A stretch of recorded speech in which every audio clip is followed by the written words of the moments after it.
Greetings in the name, Lord Jesus, to all of you from your friends, brothers and sisters in Sweden. Tervitan teid Issanda Jeesuse Kristuse nimel teie kõikide õdede ja vendade poolt Rootsist. I'm delighted to meet you this morning. Ja mul on suur rõõm, et ma võin teiega täna hommikul siin kohtuda. And I will share the message that God have put on my heart. Ja ma tahan teiega jagada seda sõnumit, mis Jumal on täna hommikul minu südamesse pannud. And it comes from Genesis, where the story about Hagar. Ja selle sõnumi aluseks on piibli tekst 1. Moosese raamatust ja 16. peatükist Hagarist. And it's also about, so I want to share about something that is important to know about God. Ja selle aluseks on midagi, mida meil on oluline teada Jumala kohta. Something that is important to know about us people. Midagi, mis on oluline teada meist kui inimestest. And something that is important to know about us as a church. Ja midagi, mis on oluline teada meist kui kogudusest. Now we will read from Genesis 16. Ja nüüd me loeme 1. Moosese raamatu 16. peatükist. Oh. Excuse me, sometimes I'm absent-minded. From the verse 5 until 13. 1. Moosese raamatu 16. peatükk ja salmid 5-13. Saarai ütles Aabramile, mulle sündikunud ülekohus tulgu sinu peale. Ma andsin oma teenija sinu sülle, aga kui ta nüüd näeb, et ta on lapseootel, siis olen mina tema silmis nagu alam. Issand mõistku õigust minu ja sinu vahel. Ja Aabram ütles Saaraile, vaata, su teenija on sinu käes. Talita temaga, nagu sa heaks arvad. Siis Saarai alandas teda, aga seejärel ta põgenes tema juurest. Ja Issanda ingel leidis tema veeallika juurest kõrbes, suuri tee ääres oleva allika juurest. Ja ta ütles, Haagar, Saarai teenija, kust sa tuled ja kuhu sa lähed? Ja tema vastas, ma põgenen oma emanda Saarai eest. Siis ütles Issanda ingel temale, mine tagasi oma emanda juurde ja alanda ennast tema kätte alla. Ja Issanda ingel ütles temale, ma teen sinu soo nõnda arvurikkaks, et see paljususe pärast ei ole loetav. Ja Issanda ingel ütles temale, vaata, sa oled lapseootel ja tood poja ilmale. Pane temale nimeks Iismael, sest Issand on kuulnud su alandusest. Temast tuleb mees nagu metseesel, tema käsi on igaühe vastu ja igaühe käsi on tema vastu.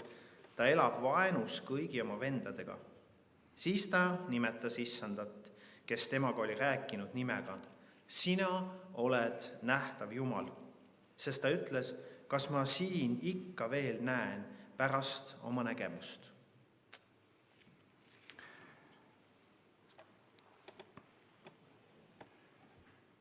This text is interesting in many ways. See loetud tekst on huvitav mitmel viisil. And we will come to that text very soon. Ja me tuleme selle teksti juurde varsti tagasi.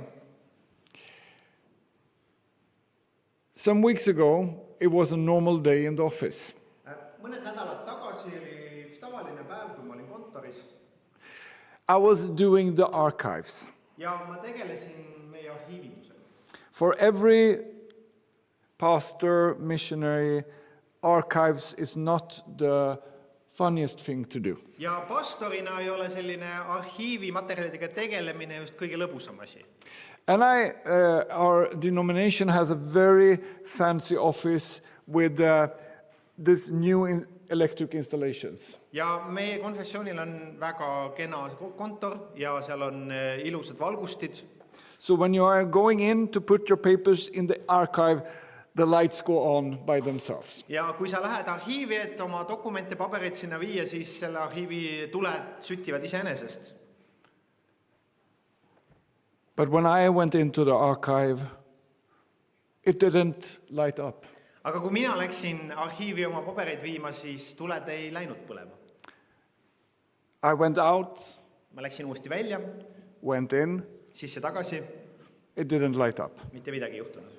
I went out and talked with my colleague and said, Christina, can you go in and see if it lights up? Ja siis ma läksin välja uuesti oma kolleegi juurde ja küsisin oma kolleegi eest, et Kristiina, et kas sina võiksid sisse minna, et äkki sinu peale lähevad need tuled põlema. So she went in Ja tema läks sisse and it lighted up. ja tuled läksidki põlema. She went out, I picked up some more papers, came back, went in, and it didn't light up. Ja mina läksin uuesti, võtsin paberid, läksin uuesti sisse ja jälle mitte midagi ei juhtunud. And you sort of start to think, am I invisible? Ja siis ma hakkad nagu mõtlema, et kas ma olen nähtamatu. Am I not seen? Kas mind ei ole näha? My colleague saw me, I know. Ma tean, et mu kolleeg nägi mind. And this is a funny story, Ja see on lõbus lugu. but this can be the reality. Aga samas see võib olla paljude inimeste jaoks reaalsus. And this is the reality for thousands of people in the world right now. Ja see on tuhandete inimeste reaalsus täna maailmas. Maybe millions. Võib-olla isegi miljonite puhul. And people in Estonia too. Ja need inimesed on ka siin samas Eestis. When we meet Hagar, she is in a very vulnerable situation. Kui me kohtume Haagariga selles loos, siis ta on sellises väga haavatavas positsioonis. She is pregnant. Ta ootab last, ta on rase. She is a slave. Ta on ori. She has an owner that is not so happy with her. Tal on emand, kes ei ole tema üle just väga õnnelik. And I can use a lot stronger words here, but Sarai is not a nice person towards Hagar. Ja me võiks kasutada ka palju tugevamaid väljendeid siin, aga Saara ei käitu Haagariga väga hästi. Maybe we can understand Sarah, Me võib-olla saame Saara olukorrast ka aru, but we also can see Hagar. aga me näeme selles loos ka Haagarit. We can see the frustration, Me näeme seda kibestumist ja meeleheidet, which finally makes her leaving. mis lõpuks paneb ta lahkuma oma emanda juurest. And the interesting thing occurs. Ja siis üks imelik asi. This is not a story that needed to be in the Bible. See iseenesest ei ole lugu, mis ilmtingimata peaks piiblis olema. This is a French story, you could say. See on selline imelik lugu. But it says something very and fundamentally important about God. Aga samas see lugu ütleb Jumala kohta midagi fundamentaalset. Because it tells the story about God is interested of all the people in the world. Sest see lugu räägib sellest, et Jumal on huvitatud igast inimesest siin It's not maailmas. only Abraham and Sarah, the big story that brings redemption through to us as a people. Oluline ei ole ainult mitte see suur lugu, Abrami ja Saarai lugu, mis toob selle pääste lõpuks paljudele inimestele. But it tells the story that God is interested in all the people of the world. Aga see lugu räägib sellest, et Jumal on huvitatud kõikidest inimestest maailmas. And God is visiting this slave woman from Egypt. Ja Jumal astub selle orja naise juurde Egiptusest. He gives her a message about her life. Ta ütleb talle sõnumi tema elu kohta. And he blesses her, teaches her, and helps her back to Sarah. Ja ta õnnistab teda, ja ta õpetab teda, ja ta aitab teda nagu otsa peale tagasi. And the word Hagar says is important. Ja sõna, mis Haagar ütleb, on oluline. He is the God who sees. Sina oled nähtav Jumal või Jumal, kes näeb. This is probably the first time, if we think it's chronological, the first time that God is described as seeing. See on võib-olla esimene kord, kui me võtame piibli kronoloogia, kus Jumalat on kirjeldatud kui nähtavat. But this is not a strange theme in the Bible as a whole. Aga piiblis tervikuna see ei ole nagu võõras kontseptsioon. Because the psalmist talks about that he cannot flee from God because God sees him everywhere. Sest psalmist räägib sellest, et Jumala eest ei ole võimalik pakku pugeda, sest Jumal näeb kõike ja kõikjale. To be seen can be both threatening and comforting. Olla nähtav, see võib olla ühel ajal nii ähvardav kui lohutav. But God sees us. Jumal näeb meid. And in this case, when Hagar talks about God that sees, she says, he sees me and he comforts me. Ja siin, kui Hagar räägib Jumalast, kes näeb, siis ta ütleb, et Jumal näeb mind ja see pakub mulle lohutust.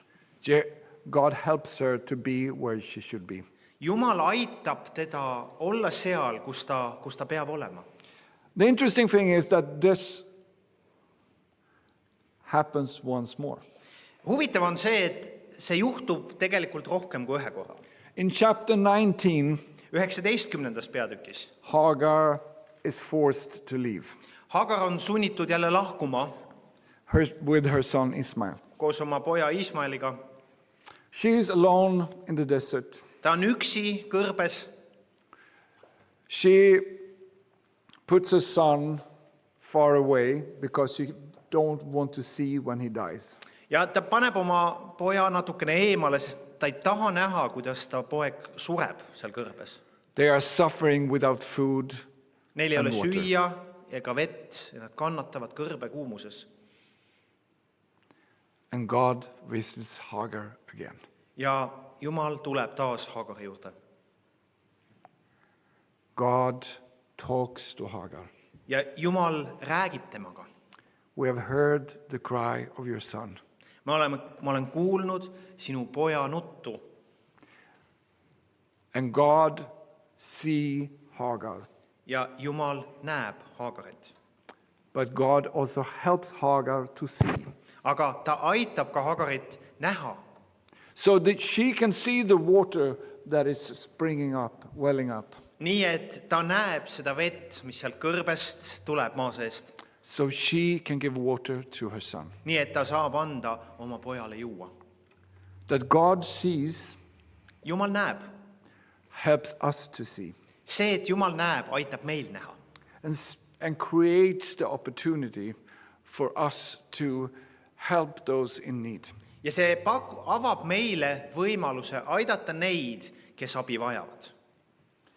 I think this is a very, very profound and important lesson about God. Ma arvan, et see on väga põhimõtteline õppetund Jumala kohta. God is not disattached from our world. Jumal ei ole kuidagi lahutatud sellest maailmast, mille ta on loonud. He is not far away. Ta ei ole kuskil kaugel eemal ära. He is a God that is moving towards us all the time. Ta on Jumal, kes pidevalt liigub meie suunas, meie poole.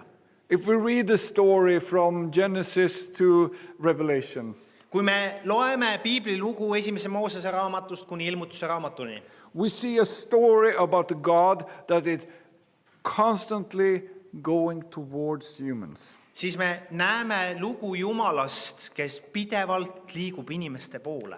Even when we are utterly uninterested of being together with him. Isegi siis, kui meie huvi temaga koos olemise vastu on olematu. God is walking towards us. Jumal tuleb alati meile vastu. He loves his creation and he wants to restore it in the way it should be. Ta armastab oma loodut ja ta tahab seda taastada nii, nagu see peab olema, algselt on mõeldud. He looks at us and says, you can live another life. Ta vaatab meie peale ja ütleb, et sul on võimalus elada üht teistsugust elu. God sees, Jumal näeb God acts, ja Jumal tegutseb. so that we can have a changed life. Nii et meil oleks üks imeline elu. So we can continue to talk about Hagar for quite a while, Nii et Hagarist me võime tegelikult rääkida päris pikalt, but I have a flight to catch. aga ma pean täna veel lennuki peale jõudma. So we will continue. Nii et me läheme edasi. And I want us to read, or at least look into a bit in Mark, because Jesus is reflecting God in his ministry, what God is doing, that is God is seeing God. Ja sest Uues Testamendis Jeesus peegeldab Jumalat ja ma tahan, et me vaataksime seda, et milline on Jumal Jeesuse peegelduses. It's not a different God that is coming in the New Testament. It's the God of Old Testament reflected in Jesus Christ. Ja see ei ole teine Jumal, kellest Uus Testament räägib, vaid Uues Testamendis me näeme Vana Testamendi Jumalat, keda Jeesus peegeldab. In chapter 5 of Mark, Markuse evangeeliumi 5. peatükis, if you read the whole chapter, there's 3 interesting stories. kui te loete kogu selle 5. peatüki läbi, siis on 3 huvitavat lugu. It begins with a demon-possessed man, a healing of a demon-possessed man. See kõigepealt algab looga mehest, kes on rüvedast vaimust vaevatud ja kelle Jeesus vabastab. It ends with the raising of a dead girl. Ja see lõpeb surnud tüdruku elluäratamisega. And in between, a healing of a sick woman. Ja nende vahele jääb üks tervenemise lugu, kus Jeesus tervendab veritõbise naise. It's a crammed chapter. See on väga lugusid täis peatükk. The interesting thing is, when you look at this, Ja huvitav siin on, et kui me vaatame seda, these are people of the margin of the Israelite society. siis need on inimesed, kes on justkui selle Iisraeli ühiskonna äärealadel. No one wanted to meet the demon-possessed man. Need on inimesed, kellega teised ei taha midagi tegemist teha, selle kurjadest vaimudest vaevatud mehega ei tahtnud keegi tegemist They teha. didn't want to be unclean. Nad ei tahtnud saada ise rüvedaks. Nobody wanted to meet the woman that Jesus healed. Keegi ei tahtnud kokku puutuda selle naisega, kelle Jeesus tervendas. She was on the margin. Ta oli jälle ühiskonnas kõrvale tõugatud. She was sick and had been bleeding for several years. Ta oli haige ja ta oli veritsenud juba aastaid. I don't think they were very angry at the young girl being dead. Ma arvan, et selle surnud tüdruku suhtes nad võib-olla ei olnud väga vihased. But girls and children, they were not very important in the society. Aga selle ühiskonnas lapsed ja tüdrukud eriti ei olnud väga olulised. They were important when they become grown-ups. Nad said siis olulisemaks, kui nad said täiskasvanuks. But the interesting thing is that Jesus go and see them. Aga huvitav on see, et Jeesus näeb igat ühte neist.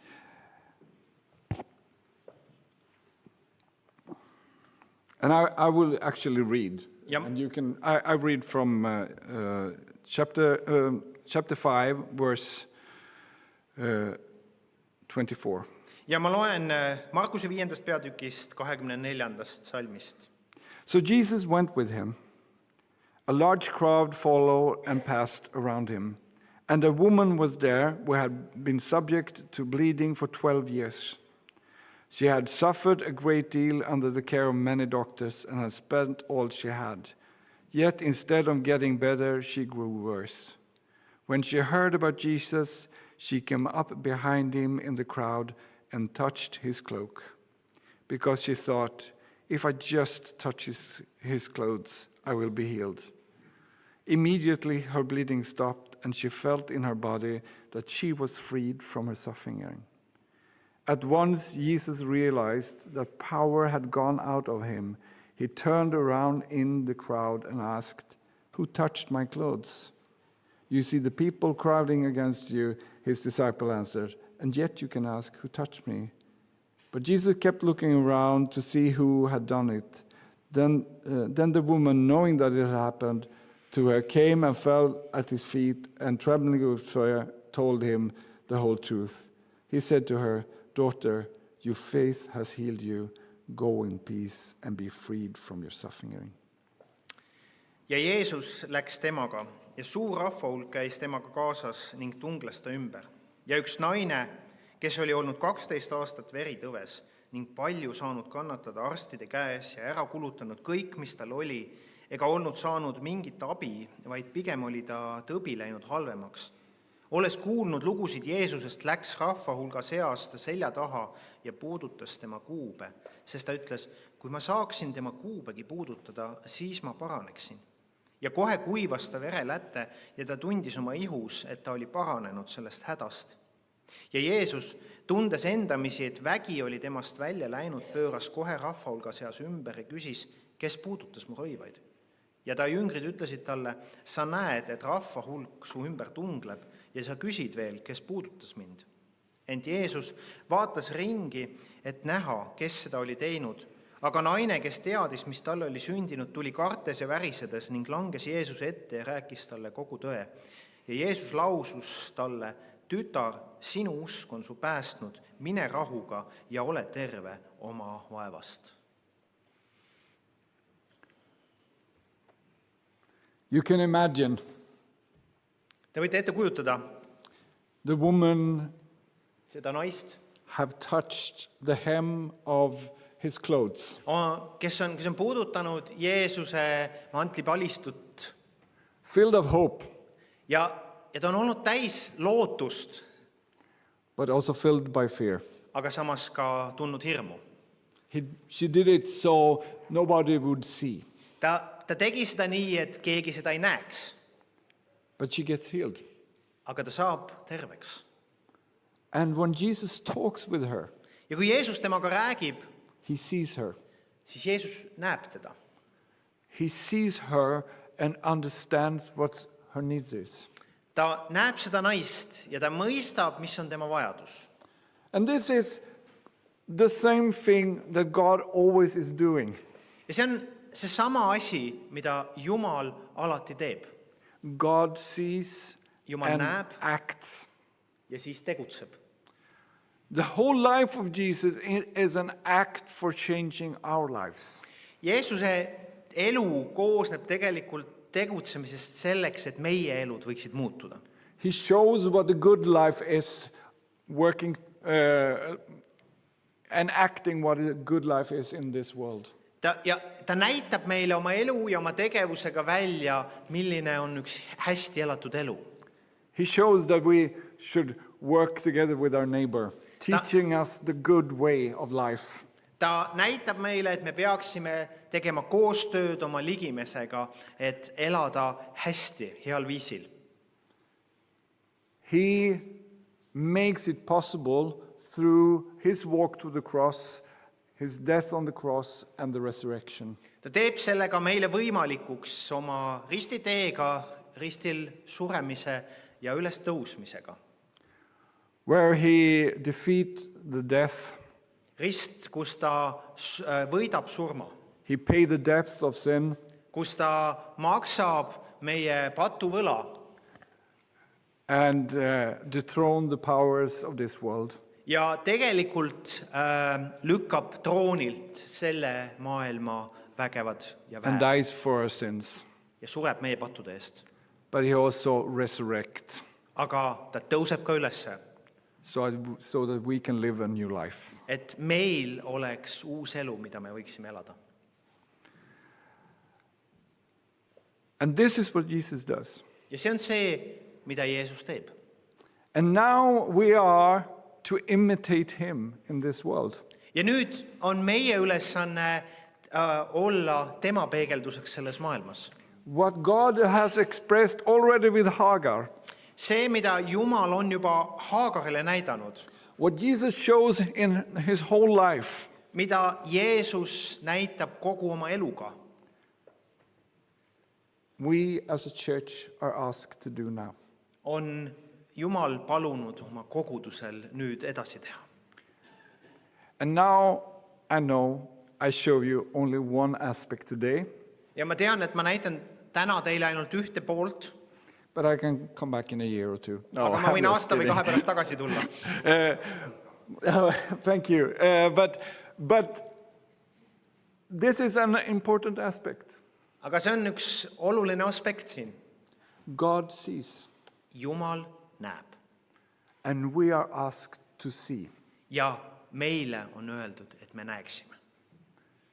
We are asked to see the Hagars of this world, Meid on kutsutud nägema, märkama selle maailma haagareid, that are forced into work, kes võib-olla peavad tegema, on sunnitud tegema tööd, that are vulnerable, kes on haavatavad, that has a situation that is hostile to them. kes elavad sellises olukorras, mis on nende suhtes vaenulik. We are to see those who are unseen. Meid on kutsutud märkama neid, kes on nähtamatud. We are asked to do that in the name of God. Meid on kutsutud tegema seda Jumala nimel. Can I tell you a story? Ma tahan teile rääkida ühe loo. I was a young man. Ma olin noor mees, I was 19 years old, ma olin 19-aastane, going to 20. saamas 20. I was grown up in a Christian family, but everything had gone wrong. Ma olin üles kasvanud tegelikult kristlikus kodus, aga ometigi oli kõik kuidagi valesti läinud. And there I was sitting in a small room in an apartment in Gothenburg. Ja ma istusin Göteborgi ühes väikeses korteris I was working laboratory work. ja ma tegin sellist oskustööd, But my life was a mess. aga mu elu oli tegelikult segaduses. I had very little hope. Ja lootust oli selles olukorras väga vähe. My family, my parents had divorced. Mu vanemad olid lahutanud, That happens. seda juhtub. But I was totally lonely in a room in Gothenburg. I was 19, 20 years, and I thought life was over. Ja ma olin seal Göteborgi korteris, pisikeses korteris, pimedas korteris üksinda ja ma arvasin, et elu ongi läbi. 19-20-aastane. And then suddenly I walk out my door. Ja siis ma läksin oma korteri uksest välja I think I need some air. ja ma mõtlesin, et mul on vaja värsket õhku. And on the street, a man say, hi. Ja siis tänaval üks suvaline mees ütleb mulle tere. Well, he's not a man, he is my age, but anyway. No ei olnud päris mees, oli umbes sama vana kui mina. But he looks at me and say, I think I recognize you. Ja ta vaatab mind ja ütleb, et ma vist tunnen sind. What's your name? Mis su nimi on? Oh, I'm Daniel Rosberg. Ja mu nimi on Daniel Rosberg. Oh, you know, you and I, we played as children. Kas sa tead, et me mängisime kunagi koos lastena? What? Mida? Yes, you and my sister, you were in the same crib when we were young. Sina ja mu õde olite samas hällis, kui te olite väikesed, Because our parents are friends. sest meie vanemad olid sõbrad. Okay, Olgu. all right, why are you here? Well, I live nearby and I thought I recognized you from a photo. Okay, Ja miks sa siin oled, ma küsisin, et ta vastas, et ma elan siin lähedal ja mul oli selline tunne, et ma tundsin su ära ühe pildi pealt. okay. Do you want to go for coffee? Ja siis ta küsis, et kas sa tahad minna minuga kohvi jooma? Of course. No muidugi. Would you like to go with me to the church and take a coffee? Kas sa tahaksid minuga koos minna kirikusse ja seal kohvi juua? Of course. Jah, muidugi. I was indifferent about the church, but of course. Ma olin kiriku suhtes ükskõikne, aga jaa, muidugi, kui kutsutakse. That 5-minute walk to the church Selle 5 minuti jalutuskäigu jooksul kirikusse. have changed my life. See muutis minu elu.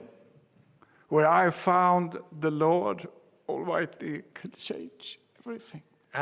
Kus ma leidsin Jumala, kes ma usun, et suudab kõike muuta. Because I was seen. Sest mind nähti, mind pandi tähele. And this is my message to you. Ja see on minu sõnum täna hommikul teile. You are seen. Sind on nähtud. If you believe it or not, you are seen by the Almighty God, the creator of this earth. Kas sa usud temasse või mitte, aga kõikvõimas Jumal, selle maailma looja, näeb sind. I also pray ja mu palve on, that you will see, et ka sina näeksid. as Hagar saw, Nii nagu Hagar nägi. as my friend saw, Nii nagu see sõber, see mees seal tänaval nägi mind. so you can change other people's lives. Nii et sina saaksid muuta teiste inimeste elusid. I ask us to see those who Jesus said saw. Minu palve on, et me oskaksime näha neid, keda Jeesus nägi. Those marginalized, Kes on justkui kõrvale lükatud. those who the society don't want to touch, Neid, kellega ühiskond ei taha midagi tegemist teha. or those who we easily forget. Või neid, keda me kergelt oleme valmis unustama. Jesus has called us. Jeesus on kutsunud meid. He sends us out and says we should follow him. The text from Matthew is fantastic. We should make disciples all over the world. Jeesus kutsub meid teda järgima, ütleb, et me peaksime minema tema järgi ja Matteuse evangeeliumi suur missiooni käsk on võimas, mis ütleb, et me peaksime minema Jeesuse järel maailma otsani. To be a disciple is to see. Olla Jeesuse jünger tähendab näha. And to be a disciple is to have been seen by God himself. Ja samas see, et me oleme jüngrid, tähendab, et Jumal on näinud meid. So this is my message to you. See on minu sõnum täna hommikul. And I pray that God will continue to work through you. Ja ma palvetan, et Jumal jätkaks oma head tööd sinu kaudu. Amen. Amen.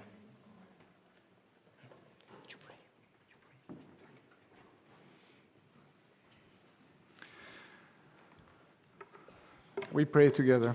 Me palvetame koos.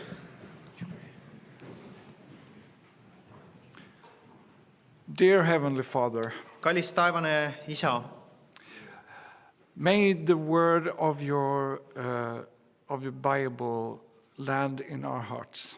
me palume, et sinu sõna saaks istutatud meie südamesse. Dear Heavenly Father, show us your way in our lives. Näita meile oma viisi, kuidas me võime elada oma elu. Show us how you are working in and through us. Näita, kuidas sina töötad meie sees ja meie kaudu. Show us the people we should see. Näita meile neid inimesi, keda me peame nägema. Let us also listen to your voice. Lase meil kuulda sinu häält. May us get the blessed assurance. Ja et meil oleks see õnnistatud kindlus. The blessed assurance that makes and creates and changes our lives. Mis loob ja muudab elusid.